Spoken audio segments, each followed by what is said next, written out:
Welcome to our channel.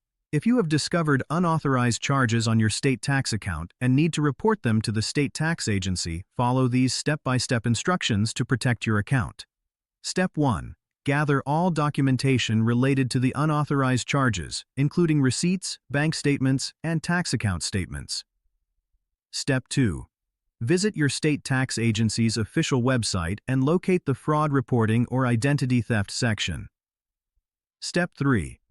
Download and complete any required fraud report forms available on the website. Step 4. Contact the state tax agency's fraud hotline or customer service number, which can typically be found on their website or tax notices.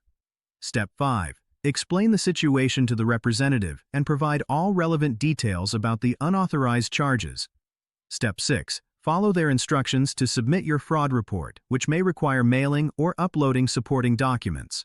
Step 7. File an identity theft report with the Federal Trade Commission at identitytheft.gov and obtain a copy of the report.